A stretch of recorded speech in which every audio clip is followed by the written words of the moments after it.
श्री गणेशाय नमः। ओम नमो भगवते वासुदेवाय नमः। ओम नमः शिवाय। नमस्कार दोस्तों, हमारे YouTube चैनल पर आप सभी का स्वागत है। श्रावण मास में नियम निष्ठा के महत्व के बारे में भगवान शिव और सनत कुमार के बीच वार्ता। भगवान शिव बोले, हे सनत कुमार, आप अत्यंत विनम्र हैं। आपने जो कुछ मुझसे श्रवण मास के बारे में जानना चाहा वह अब मैं तुम्हें विस्तार से बताता हूँ। अतः अब आप एकाग्र भाव से श्रवण करें। भगवान शिव जी बोले, इस मास में नियमानुसार रहते हुए सायं 4 बजे भोजन ग्रहण करें।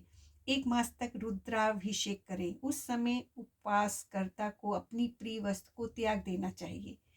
पुष्प, फल और धन्य विल पत्र से भगवान शिव की लक्ष्य पूजा करनी चाहिए। विद्वान ब्राह्मणों को भोजन कराकर नियमानुसार व्रत धारण करें। कोटिक लिंग की पूजा अर्चना करनी चाहिए। भगवान शिव बोले कि मुझे पंचामृत से अभिषेक कराना अति प्रिय लगता है, अतः भक्तों को मेरे लिए यह अवश्य ही करना चाहिए। इसके लिए जो कुछ भी किया जाता है वह अनंत प्रकार के शुभ फल देने वाला है। हे महाभागा, इस मास में भूमि पर ही शयन करना चाहिए। साथ ही ब्रह्मचर्य का पालन करना चाहिए। सत्य का पालन करें। इंद्रियों को अपने वश में रखें। प्रातः काल स्नान कर एकाग्रचित्त हो प्रतिदिन प्रभु पूजन करें। इस मास में मंत्रों का बार बार श्रवण करना सिद्धि प्रदान करने वाला होता है। शिव मंत्र और गायत्री मंत्र का जप करना चाहिए।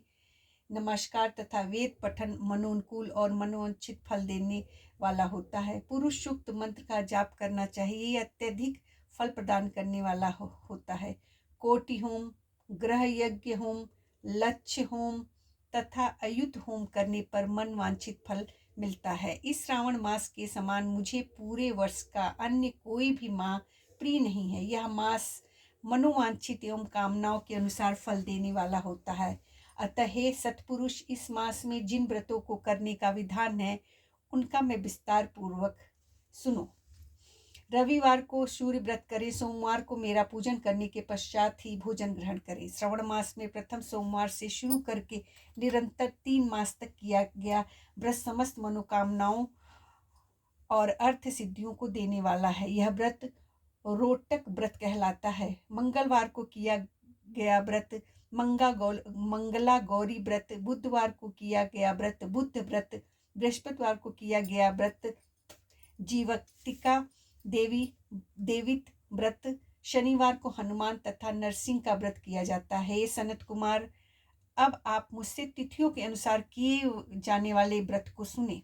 श्रवण मास में शुक्ल पक्ष की द्वितीया को किया गया व्रत और दुर्रंबर तृतीय तिथि को किया गया व्रत गौरी व्रत, चतुर्थी को किया गया व्रत दुर्वा गणपति व्रत या विनायक चतुर्थी व्रत कहलाता है। इसी तरह शुक्ल पक्ष की पंचमी को जो व्रत किया जाता है वह नाग पूजा व्रत कहलाता है। वह उत्तम फलदायी होता है। षष्ठी का व्रत सुपोदान तथा सप्तमी का व्रत शीतला देवी व्रत कहलाता है। अष्टमी और 14 तिथियों को देवी का पवित्रारोपण करना चाहिए। इसी मास में शुक्ल पक्ष और कृष्ण पक्ष की 9वीं तिथि का व्रत नवक्त व्रत कहलाता है। 10वीं का व्रत आशा व्रत कहलाता है। कुछ विद्वान कृष्ण पक्ष की 10वीं के व्रत को भी आशा व्रत कहते हैं। द्वादशी के व्रत करने वाले दिन हरि भगवान का पवित्रारोपण करना कहलाता है। यह श्रीधर व्रत भी कहलाता है तथा इसको धारण करने से अति उत्तम गति प्राप्त होती है। इस मास में पूर्णमासी को विसर्जन, उपाकर्म, रक्षाबंधन, सभादीप, श्रावणी कर्म, सर्पबलि, हयग्रीव अवतार कहलाते हैं जो भगवान विष्णु के रूप होते हैं। श्रवण मास की शुक्ल पक्ष की पूर्णमासी को 7 व्रत होते हैं। इस मास कृष्ण पक्ष में अष्टमी को विष्णु भगवान पृथ्वी पर कृष्णावतार के रूप में प्रकट हुए थे। इस दिन विधि विधान सहित व्रत एवं उत्सव का आयोजन अवश्य करें। श्रवण मास में अमावस्या तिथि व्रत पिठोरा व्रत कहलाता है। उस दिन बैलों की पूजा अर्चना करें और कुशोत्थापन करें। उस मास में प्रथम लेकर अमावस्या तक किए जाने वाले व्रतों के देव भी भिन्न भिन्न होते हैं। प्रथम तिथि के देव अग्नि, द्वितीय के ब्रह्मा जी, तृतीया की देवी गौरी, चतुर्थी के देव गणनायक, पंचमी के सर्प, षष्ठी के गणनायक, सप्तमी के सूर्य, अष्टमी के स्वयं शिव, नवमी की देवी दुर्गा, दशमी का यम, एकादशी विश्व देवता, द्वादशी हरि भगवान, त्रयोदशी कामदेव, चतुर्थी के शिव एवं पूर्णमासी के चंद्रदेव। अमावस्या के स्वामी पितर कहलाते हैं। तिथि के अनुसार ही उस देव का पूजन किया जाना चाहिए।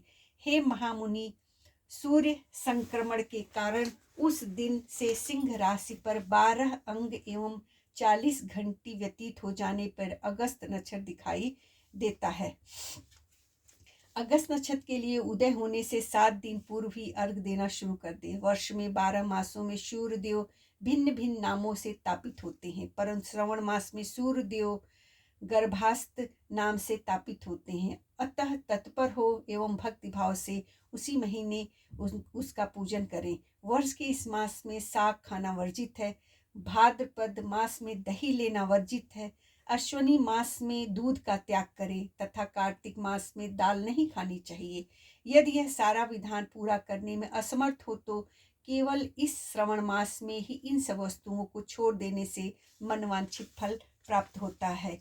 हे महामुने, इस मास में आने वाले उपवासों और पूर्ण कार्यों का संपूर्ण वर्णन कई 100 वर्षों में भी नहीं किया जा सकता है। हे सनत कुमार, जो प्राणी मुझ में तथा हर में केवल भेदभाव की कल्पना करते हैं, वे सब अंत में नरक लोक में जाते हैं तथा अनंत दुख भोगते हैं। अतः आप भी श्रवण मास में नियम एवं धर्म का अनुसरण करते हुए समय व्यतीत करें।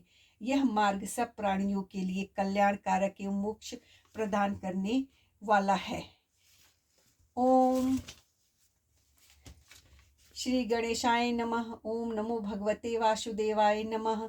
ओम नमः शिवाय।